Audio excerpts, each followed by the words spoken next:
गुस्ल की लेडीज वो 4 दिन के बाद थाना में कंप्लेंट करती है कि हम गुस्ल किए थे, तो उसमें मर्डर हुआ या उसके गले में निशान था, उसका सर का बाल घर में पड़ा मिला।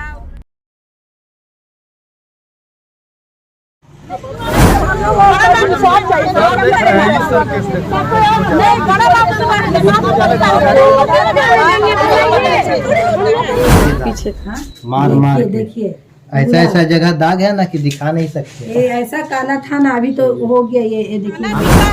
या पोस्टमार्टम रिपोर्ट भी का है। हमको लगता है निशाजी बनवा के करी होगी, कुछ हो सकता है। उधर लड़ाई झगड़ा हुआ अपना माँ बाप से, हो सकता है इधर, क्योंकि हम उसका हमेशा आक्रोश है थाने पे, उसके फैमिली पे कि अभी तक क्यों नहीं हो रहा है।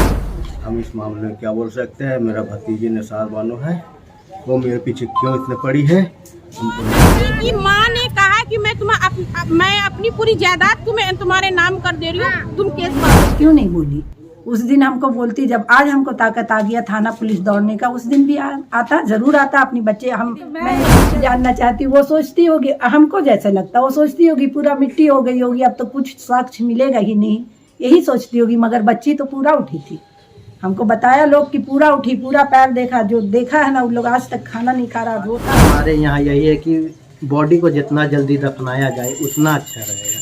मिट्टी में कितने लोग शरीक हुए थे। मिट्टी में कम से कम बहुत 100 से 150 के बारे में क्या हुआ, क्या कार्रवाई की गई है, अभी तक का डेवलपमेट क्या है, जानना चाहते हैं। पोस्टमार्टम इतना दिन हो गया, अभी तक रिपोर्ट क्यों नहीं आई? जी, मैं सब कुछ बताने के लिए तैयार हूँ। अब बारी से एक आदमी। नमस्कार, जोहार, मैं गायत्री शर्मा और आप देख रहे हैं न्यूज पोस्टमार्टम। गोंडा थाना के बाहर ये जो भीड़ महिलाओं की लगी है, मैं बता दूं यह काके बीटा की महिलाएं हैं और एक मामले के जांच में आज आक्रोशित होकर काफी गुस्से में थाना का घेराव करने आए हैं। उनकी लगातार मांग है कि इनका जो मामला है उस पर अभी तक सुनवाई क्यों नहीं हुई है। आपको मैं एक बार पूरा मामला बता दूं कि 22 वर्षीय एक युवती जिनका नाम है नादिया निगार, जो 21-22 वर्ष उनकी उम्र बताई जा रही है, अचानक से हंसती खेलती लड़की जिनका अभी नर्स में जॉब लगा था और उनकी डेथ हो जाती है। उनकी डेथ कैसे होती है इसका कोई भी सबूत किसी भी तरह का नहीं है, लेकिन जब डेड बॉडी को जिस लेडी ने देखा, उनके सूत्रों के हिसाब से उनका जो व्यक्ति थी, उनकी हाथ टूटा हुआ था, सर से खून बह रहा था और भी बहुत चीजें थी जो आत्महत्या की ओर इशारा नहीं कर रहे थे। सबसे चौंकाने वाली बात अभी यह है कि जिस युवती की मृत्यु हुई है, उनके घर वाले में से एक भी परिजन यहाँ अभी मौजूद नहीं है। जो भी विरोध है, जो भी आक्रोश हो रहा है, वो पड़ोसी की महिलाएं हैं। इनमें एक दहशत का माहौल है और गुस्सा इस बात को लेकर है कि आखिर जब शव को बाहर निकाला गया जांच के लिए, तो रिपोर्ट अभी तक क्यों नहीं आई है। मैं आपको एक बार फिर बता दूं, काके भीटा का यह मामला है और एक युवती द्वारा आत्महत्या है या मर्डर या किसी साजिश के तहत मौत के घाट एक युवती को उतारा गया है। इस बात की संगतता से जांच होनी चाहिए। यहाँ तमाम महिलाएं इसी बात को लेकर के, इसी डिमांड को लेकर के यहाँ पे थाना का घेराव कर रही है। हम इनसे जुड़ेंगे, इनसे जानकारी लेंगे कि आखिर इतने आक्रोश इनमें क्यों है। अभी तक थाने का कुछ पता नहीं है।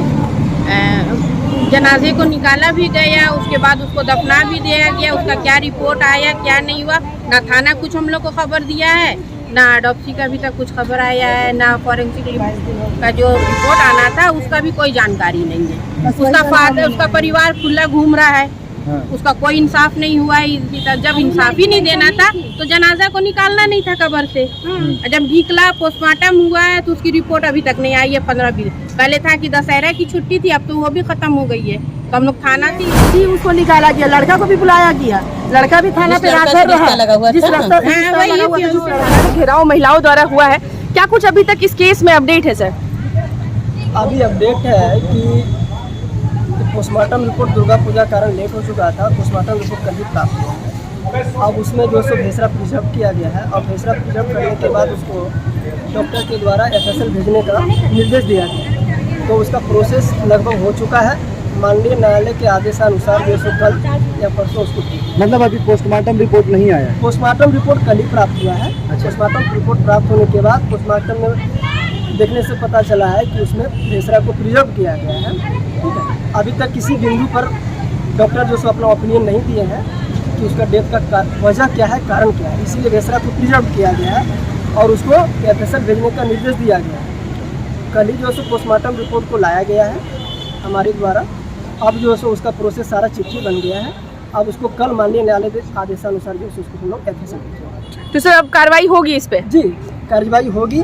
साक्ष्य मिलने पर अभियुक्तों के विरुद्ध जो इसमें संलिप्त है अथवा नहीं है, वो जिनके विरुद्ध साक्ष्य मिलेगी, साक्ष्य के अनुसार जो है कार्रवाई। तो इस तरह से आप देख सकते हैं जिस तरह से महिलाएं यहाँ उपस्थित है। सबसे बड़ी बात, अगर एक शव को हम दफना देते हैं तो ठीक उसके एक सप्ताह बाद अगर जिस मकसद से उसे निकाला गया है उस शव को पोस्टमार्टम की रिपोर्ट के लिए ही यहाँ पे साबित कोई आए हुए हैं, अगर वो मकसद पूरी ना हो तो आपको कैसा लगेगा? जी हाँ, अभी जो गुस्सा है, जो आक्रोश है, इसी बात को है कि शव को निकालने के बाद जो काफ़ी ज़्यादा क्षतिग्रस्त हो गया था, एक हफ्ता में लड़की की जो हालत है, जो डेड बॉडी थी, वह बहुत ही बुरे कंडीशन में थी।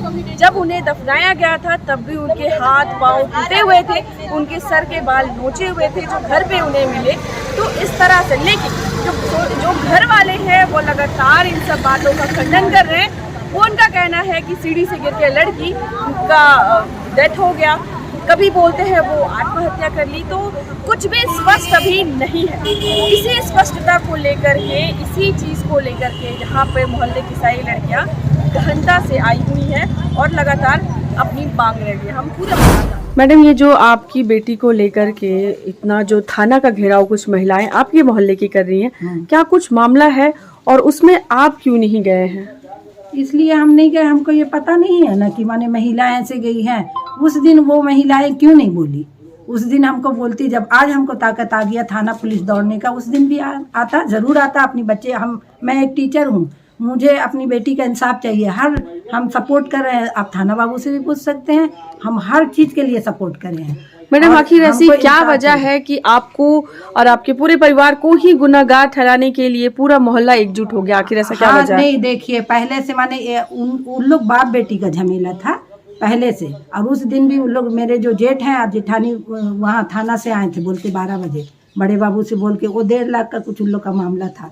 वो लड़की हो सकता है, जब निशाद बानो बोल रही है तो हमको लगता है निशादी बानो आके करी होगी, कुछ हो सकता है। उधर लड़ाई झगड़ा हुआ अपना माँ बाप से, हो सकता है इधर, क्योंकि हम उसका हमेशा सपोर्ट। निशाद बानो कौन है? निशाद बानो मेरी जेठ की बेटी है, जो नादिया की चचेरी बहन है ना। आखिर ऐसा क्यों है कि हम इस मामले में क्या बोल सकते हैं? मेरा भतीजी निशाद बानो है, वो मेरे पीछे क्यों इतने पड़ी है हमको नहीं कुछ मालूम। 1.5 लाख का क्या मामला है? 1.5 लाख का मामला कोई मामला में हम लोग का कोई मामला नहीं है। वो मेरे भाई के साथ में उसका पुराना रिश्ता है, मामला है, और वो उसका क्या निभा रही है, वो उसके साथ में हम लोग को लपेटा किया है। और ये सिर्फ निशादे बानू क्यों लपेटी हम लोग को अकेले? अच्छा सर, इसमें और एक बात हम काट के बोलना चाहेंगे, क्योंकि वो 1.5 लाख का मामला जो है ना सर, वो कल उन लोग बुला के थाना में उनको वो देने को एग्री हो गए। वो 1.5 लाख जो बोलते थे ना, वो देने के लिए मेरे जेठ एग्री हो गए हैं। उसके बाद अभी और जो महिलाएं हैं वो गई हैं थाना में ना, उससे पहले कोई नहीं जा रहा था। उन लोग के वो भी रिकॉर्डिंग है मेरे पास, वो भी देंगे हम, जो आके उनको फोर्स कर रहा था, जो आके फोर्स उनको कर रहा था, वो भी रिकॉर्डिंग 2 दिन का मेरे पास है। इसके बाद भी हमारे यहाँ यही है कि बॉडी को जितना जल्दी दफनाया जाए उतना अच्छा रहेगा। मिट्टी में कितने लोग शरीक हुए थे? मिट्टी में कम से कम बहुत 100 से 150 लोग होंगे। उस टाइम में कोई बात नहीं उठा? कोई उस टाइम कुछ नहीं बोला गया हम लोग को। 1 सप्ताह के बाद हम लोग बॉडी 1 सप्ताह के बाद वो क्यों की है केस जाके? उस दिन करती वो तो हम भी उसका साथ देते कि नहीं, मेरे बहन के साथ कुछ हुआ है तो उस दिन करती, हम भी साथ देते हैं ना कि कुछ हुआ है तो होना चाहिए। पूरे मामले में आपको क्या नजर आ रहा है, क्या लगता है? मुझे नज़र यही आ रहा, वो किसी चीज़ का उसका दुश्मनी है, वो पता नहीं है मुझे। वो बाप भाई से दुश्मनी है तो वो हम लोग के ऊपर क्यों निकाली पता नहीं। और इसमें यही नज़र आ रहा कि वो सबको मतलब बहका रही है, हर किसी को बहका रही है। अगर उसको करना होता तो हम लोग से पूछताछ तो करती ना एक दिन भी आके। जो वो लिखी है ना कि हम यहाँ घर में जाके पूछताछ किए हैं, कोई हमको नहीं बोला गया, घर से बाहर निकले हम चिल्लाइए, वो कोई नहीं बोला गया। तो वो घर से कुछ बात ही नहीं की है। वो डायरेक्ट जाके, हम लोग को तो कुछ पता ही नहीं था। 5 दिन 6 दिन बाद पता चल रहा है, पुलिस आया जब, तब हम लोग को पता चल रहा है ऐसा केस हो गया। जिस तरह से यह पूरा मामला पेचीदा होता जा रहा है, गोदा थाना पे जो आक्रोश देखने को मिला है, हम आप पहुँचे हैं नादिया की मम्मी, भाई और उनके जो फादर हैं उनसे हम मिलने। जैसा कि मैं दिखा दूँ, यह घर नादिया का है जो आप हमारे पीछे देख रहे हैं। हमारे साथ नादिया की मम्मी और उनके भाई खड़े हैं। इनका साफ तौर पे कहना है कि जब मेरी बच्ची की मृत्यु हुई तभी कोई क्यों नहीं आए। आखिर 6 दिन 7 दिन के बाद ऐसी क्या वजह हो गई कि एफआईआर करने की ज़रूरत पड़ गई और इतनी जो पेचीदगी हो गई है इस पूरे केस को लेके कि शव को भी बाहर निकाला गया। बहुत ज़्यादा परेशान हाल में है। ये भी लगातार यह भी वेट कर रहे हैं कि पोस्टमार्टम की रिपोर्ट आते ही सब कुछ साफ हो जाएगा। सबसे बड़ा सवाल जो नादिया के परिवार वाले, भाई, माता पिता और जो भी परिजन है वो यह कर रहे हैं कि आखिर 6 दिन के बाद क्यों एफआईआर किया गया बिना कोई जानकारी के, बिना कोई इतला के। आखिर उनकी बच्ची का शव क्यों निकाला गया। अब देखना यह है कि प्रशासन इस पूरे मामले को कैसे सुलझाता है।